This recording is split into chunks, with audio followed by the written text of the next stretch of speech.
Morning students.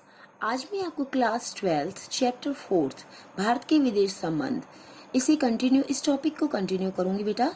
इसके अंतर्गत जो है हम क्या पढ़ेंगे, भारत तथा चीन के मध्य स्थायी विवाद के बिंदु, जिसमें मैंने पहले वीडियो में आपको भारत चीन सीमा विवाद को ठीक से पूरी तरह विस्तार पूर्वक समझा दिया था। अब हम आगे बढ़ेंगे बेटा।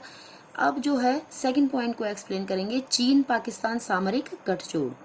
चीन जो है पाकिस्तान के साथ शुरुआत से ही चीन और पाकिस्तान के संबंधों को अगर हम देखते हैं तो पाकिस्तान ने जो है, जब भारत और पाकिस्तान की जिस समय ठीक तरीके से नहीं बनती थी उस समय से ही जो है चीन ने पाकिस्तान का साथ दिया है। ठीक है, 1960 में जो है भारत और पाकिस्तान के बीच उससे पहले से जो है काफ़ी मुद्दों को लेकर के मतभेद था। ऐसे समय में उस समय में चीन और पाकिस्तान के बीच में जो है सामरिक संबंध बनने शुरू हो चुके थे। ठीक है, इसके बाद जब जो है चाइना ने भारत के ऊपर 1962 में आक्रमण किया, लेकिन इस आक्रमण के पश्चात भी जो है पाकिस्तान के संबंध चाइना के साथ बिगड़े नहीं बल्कि और ज्यादा अच्छे हुए। ठीक है, इसके बाद बेटा 1963 में जो है पाकिस्तान ने क्या किया, पाकिस्तान ने चाइना को अपनी दोस्ती को पक्का करने के लिए जो पीओके यानी कि पाक ऑक्यूपाइड कश्मीर जो है उसमें से 5180 5180 वर्ग किलोमीटर की जमीन क्या करती थी बेटा, उनको चाइना को दे दी थी और वहां पर उनको किसी भी प्रकार का कार्य करने के लिए पूरी तरह से छूट इनकी तरफ से मिली हुई थी। ठीक है, इतना सब कुछ है, उसके बावजूद भी जो है हम ये बार बार जो है इस बात को देखते रहते हैं कि समय समय पर पाकिस्तान का जो है कार्यक्रम किसी न किसी तरीके से पाकिस्तान का चाइना के साथ नाम आता ही रहता है। जो पाकिस्तान का अगर हम मिसाइल प्रोग्राम की बात करें तो पाकिस्तान का मिसाइल प्रोग्राम और उनका जो परमाणु प्रोग्राम था उसमें पूरी तरह से चाइना के द्वारा मदद की गई थी। उन्हीं की मदद से इन्होंने अपना पहला परमाणु परीक्षण कंप्लीट किया था। ठीक है, जम्मू कश्मीर ने मैं देखो नथी वीजा दे करके इसने भी एक गलत नीति को अपनाया है चाइना ने, क्योंकि जम्मू कश्मीर में जो है नथी वीजा देने से क्या है कि वो हमारा जम्मू कश्मीर ऑलरेडी एक विवादित क्षेत्र है, और अगर वहां पर चाइना इस प्रकार से नथी वीजा दे करके लोगों को अपने देश में आने के लिए इनवाइट करता है तो वो कहीं ना कहीं भारत के लिए एक नेगेटिव इफेक्ट लोगों के माइंड में, जम्मू कश्मीर के लोगों के माइंड में डाल सकता है। इसके बाद जो है 2014 में क्या किया है, 2014 में जो है चाइना ने क्या किया है, पाकिस्तान के अंदर एक आर्थिक गलियारा विकसित करने की कोशिश की है। आर्थिक गलियारा क्या है बेटे, आर्थिक गलियारा जो है उसका अर्थ है कि एक ऐसा इस तरीके का कॉरिडोर, एक इस तरीके का रास्ता जिससे कि होकर के जो है क्या हो सकता है, जिससे चाइना जो है पाकिस्तान के अंदर जा सकता है। कहाँ से होते हुए, पीओके से होते हुए। तो पीओके से होते हुए यानी कि पाक ऑक्युपाइड कश्मीर के अंदर से होते हुए वो चाइना के ग्वादर बंदरगाह पर जाएगा।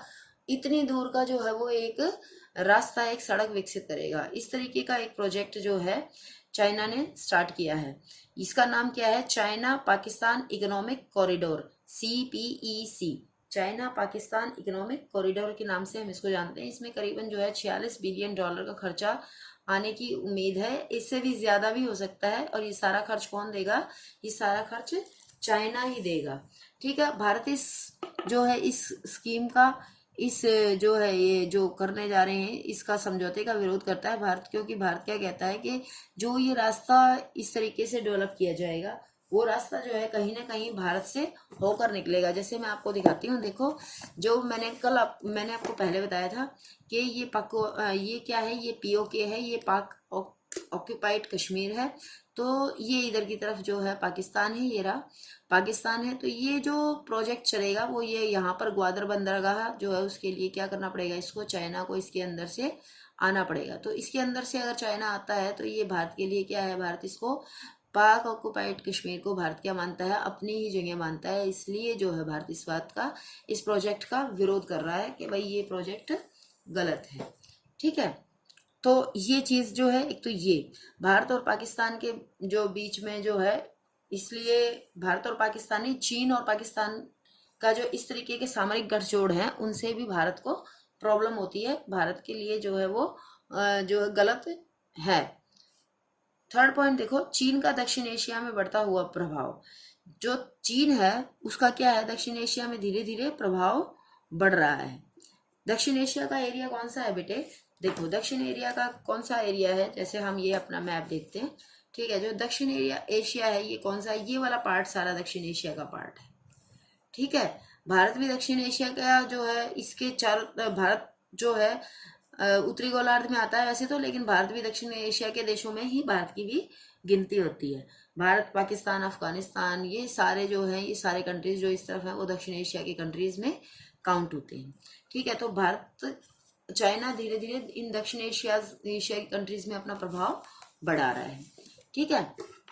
देखो, चीन की साम्राज्यवादी और विस्तारवादी नीति, ये सबसे पहले भारत को कब पता चल गया था, जब भारत पर पहला आक्रमण हुआ 1962 में, तभी भारत को पता चल गया था कि चीन की नीति कैसी है। चीन की नीति जो है भारत के प्रति विस्तारवाद की है, यानी कि वो भारत के एरिया जैसे अरुणाचल प्रदेश हो गया है, सियाचिन हो गया है, इस तरफ क्या करना चाहता है, अपना अधिकार स्थापित करना चाहता है, इन क्षेत्रों को हथियाना चाहता है।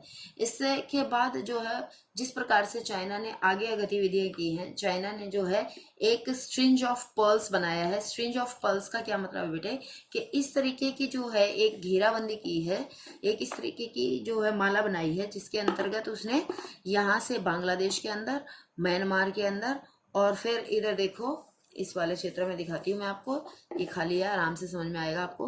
देखिए, जैसे बांग्लादेश के अंदर, इधर से म्यांमार के अंदर, इधर फिर श्रीलंका के अंदर, इधर फिर मालदीव के अंदर, ये मालदीव है, ये श्रीलंका है, ये म्यांमार है, ये बांग्लादेश है, ठीक है। इस तरीके से जो ये कंट्रीज हैं, यहाँ पर इन्होंने क्या किया है, चाइना वालों ने, चाइना ने यहाँ पर अपने बंदरगाह डेवलप किए हैं, ताकि जो है वो अपने किसी भी प्रकार के जो है बंदरगाह के माध्यम से कई जैसा भी जो है वहां पर अगर किसी भी प्रकार का कोई भी प्रोजेक्ट लगाना चाहे, कोई भी कार्य करना चाहे तो वो कर सके, ठीक है, इन फ्यूचर।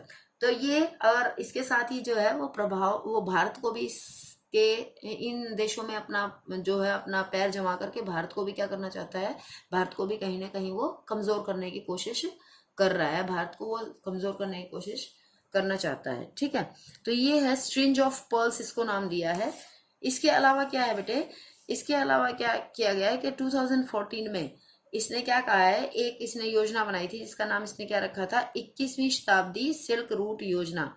एक ऐसी योजना बनाई इसने जिसके अंतर्गत वो अपना हिंद महासागर में अपना प्रभाव पहले से और ज्यादा बढ़ाने की कोशिश कर रहा है, ठीक है। जो हिंद महासागर है, हिंद महासागर के अंदर उसने बेसिकली क्या किया है कि वो एक ऐसा रास्ता डेवलप करना चाह रहा है जिसके अंतर्गत क्या हो कि वो हिंद महासागर से होते हुए यूरोप तक समुद्री मार्ग का विकास करना चाह रहा है, इस रास्ते से, कि अगर हिंद महासागर से होते हुए वो पूरा यूरोप की तरफ निकल जाता है, समझ गए। जैसे देखो,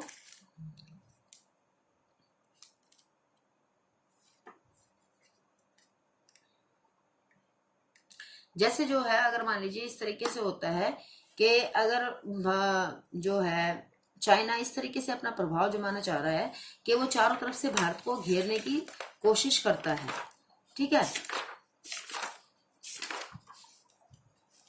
चारों तरफ से वो भारत को घेरने की कोशिश कर रहा है, एक इस तरीके का मार्ग डेवलप कर रहा है जिसके माध्यम से वो क्या कर सकता है, पूरे यूरोप के अंदर अपने, जिस तरीके से देखो पहले प्रारंभिक काल में क्या होता था, चाइना ने एक सिल्क रूट को क्या कर रखा था, विकसित कर रखा था।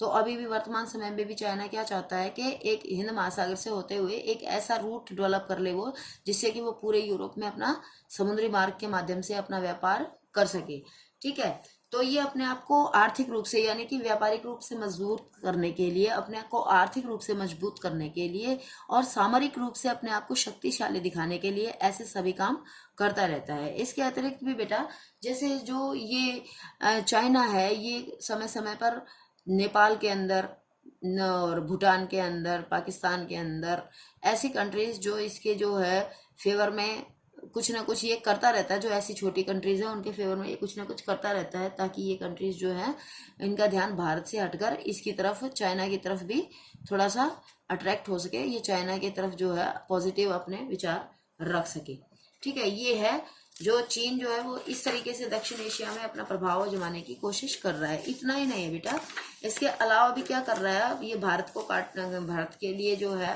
भारत के लिए कट करने के लिए भारत के प्रति जो है अपनी नीति क्या रखता है, भारत को अंतर्राष्ट्रीय स्तर पर भी दबाने की कोशिश करता है। ये अंतर्राष्ट्रीय जो भी संगठन है उनमें भी चीन क्या करता है, भारत का हमेशा विरोध करता रहता है। जैसे यूएनओ है, ठीक है, यूएनओ में के अंदर भारत को स्थायी सदस्यता के लिए ये वीटो पावर का प्रयोग करता है। इसके अतिरिक्त भी समय समय पर ये भारत के द्वारा दिए गए विचारों का विरोध प्रकट करता रहता है। इसके बाद अगला पॉइंट है 2001 में जैसे भारत ने क्या नीति अपनाई थी, लुक ईस्ट पॉलिसी भारत के द्वारा अपनाई गई थी 2001 में, जिसका मोटिव क्या था कि जो ऐसे कंट्रीज जो हैं जो आर्थिक रूप से थोड़े समृद्ध हैं उनके साथ भारत ने क्या कोशिश की कि भारत भी उनके साथ अपने आर्थिक और राजनीतिक संबंध थोड़े अच्छे करने की कोशिश कर रहा था। तो इसलिए जो है ये चाइना ने इसमें भी जो है बीच में अपनी टांग अड़ा करके और इस काम में भी रुकावट पैदा करने की कोशिश की। इसके बाद पूर्वी और दक्षिणी चीन सागर में भी क्या किया है, चीन के सभी राष्ट्रों के साथ संबंध खराब है। क्यों? क्योंकि बेटा ये जो है सीमा को लेकर के, इसके सीमा के विवाद जो हैं, चाइना की करीबन जो है इसके आसपास काफी सारी कंट्रीज की बॉर्डर पड़ती हैं, तो चाइना की सभी बॉर्डर कंट्रीज के साथ विवाद है सीमाओं को लेकर के। क्योंकि ये अपनी सीमाओं को लेकर के क्या रहता है कि भाई ये अपनी सीमाओं का और भी अधिक विस्तार करना चाहता है, इसलिए ये किसी भी कंट्री के साथ अपने संबंधों को, सीमा संबंधों को लेकर के ज्यादा क्लियर इसकी नीति नहीं है। उसके बाद देखो भारत और अमेरिका की नजदीकी से भी क्या है, चीन परेशान है। जैसे क्या हुआ है बेटा कि चीन जब पाकिस्तान की तरफ जो है उसने पाकिस्तान के साथ अपना सामरिक गठजोड़ कर लिया था। चीन जब पाकिस्तान के साथ जो है अपने सभी प्रकार के संबंध स्थापित करने पर जोर दे रहा है, तो ऐसी स्थिति में भारत ने भी क्या किया है, भारत ने भी पाकिस्तान के को जवाब दिखाने के लिए और चाइना को जो है अपना प्रभाव, चाइना के सामने अपना प्रभाव साबित करने के लिए भारत ने क्या कर लिया है, अमेरिका से दोस्ती कर ली है। ठीक है, तो अब जब भारत ने अमेरिका के साथ दोस्ती कर ली है तो इससे भी चाइना क्या है, थोड़ा टेंस हो गया, उसको भी टेंशन हो गई है कि ये अमेरिका के साथ इसका क्या जो है, किस प्रकार क्यों ये अपने संबंध स्थापित करने की कोशिश कर रहा है। इसके इतना ही नहीं है, अमेरिका भी क्या चाहता है, अमेरिका भी जो है वैश्विक स्तर पर अपना वर्चस्व स्थापित रखने के लिए, यानी कि अंतर्राष्ट्रीय स्तर पर अपने आप को सबसे नंबर 1 कंट्री बनाए रखने के लिए, सभी बातों में उसी की जो है सबसे ज्यादा जो है सभी कंट्रीज उसको ज्यादा सबसे ज्यादा महत्व दे, उस अपनी पोजीशन को बनाए रखने के लिए अमेरिका ने भी जो है बहुत सारे अलग अलग छोटे बड़े सभी कंट्रीज के साथ जो है अमेरिका अपने संबंध स्थापित कर रहा है। जैसे 2017 में जो है आसियान की मीटिंग हुई थी। आसियान भी क्या है, एक तरीके का अंतर्राष्ट्रीय संगठन है बेटा, एशियन ये association of south eastern Asian Nations. ठीक है, इसके अंदर जो है बहुत बड़े बड़े कंट्रीज हैं, जैसे Singapore, Thailand, Laos, Cambodia, Vietnam, Brunei, बहुत सारे कंट्रीज हैं इसके अंदर। तो उन सारे कंट्रीज के ने जो है एक अपना अलग से संगठन बना रखा है, जो विशेष रूप से एक गैर सैनिक संगठन होते हैं तो है, लेकिन जो है ये आर्थिक रूप से यानी कि व्यापारिक रूप से ये एक मजबूत संगठन है। ठीक है, तो इस शिखर सम्मेलन का जो है इनका सम्मेलन हुआ था 2017 में, तब जो है भारत, ये मनीला में हुआ था ये सम्मेलन। ठीक है, मनीला के अंदर ये सम्मेलन हुआ था, तो वहां पर भारत, जापान, ऑस्ट्रेलिया और अमेरिका, इन चारों कंट्रीज ने जो है अपने गठबंधन की घोषणा की। किस लिए? ताकि जो है ये चीन के प्रभाव को सीमित कर सके। चाइना को जो है, चाइना जो अंतर्राष्ट्रीय लेवल पर कहीं ना कहीं क्या कर रहा है, अनावश्यक रूप से अपने आप को और ज्यादा जो है अपने शक्तिशाली बनाने की कोशिश कर रहा है, गलत तरीके से जो है वो सभी कंट्रीज को, पूरे विश्व को प्रभावित करने की कोशिश कर रहा है। तो इसके लिए ये जरूरी है कि सभी राष्ट्र मिलकर के और इस तरीके से जो है विश्व को चलाएं कि विश्व में सभी छोटे बड़े राष्ट्र एक साथ सही तरीके से विकसित हो सके और शांतिपूर्वक जीवन व्यतीत कर सके। ठीक है बेटा, तो ये इस तरीके से भारत और चीन के संबंध क्या है, भारत और चीन के संबंध जो है, हम ये कह सकते हैं कि भारत और चीन के संबंध मधुर तो बिल्कुल भी नहीं है, लेकिन हम इनको कटु भी नहीं कह सकते हैं, क्योंकि समय समय पर क्या होता रहता है, भारत और चीन के प्रधानमंत्री, राष्ट्रपति आपस में मिलते रहते हैं और शांति स्थापना के लिए हर संभव प्रयास करते रहते हैं। जैसे जो है हमारे प्रधानमंत्री चाइना गए थे और या फिर चाइना के राष्ट्रपति जो है भारत में आए थे। इस तरीके की यात्राएं जो हैं इस और समय समय पर शांति वार्ताएं होती रहती हैं, जिससे कि दोनों राष्ट्रों के बीच में संबंधों को सही ढंग से संतुलित रखा जा सके। आई थिंक ये टॉपिक अब आपको सही से समझ में आ गया होगा। ठीक है, तो ये टॉपिक आपको जो है एक अलग से 4 नंबर में आ सकता है, इसके अलावा जो है ये आपको 6 नंबर में भी आ सकता है। तो आप इस तरीके से कंप्लीट करके इसको लिख देंगे। ठीक है, thank you all of you, bye.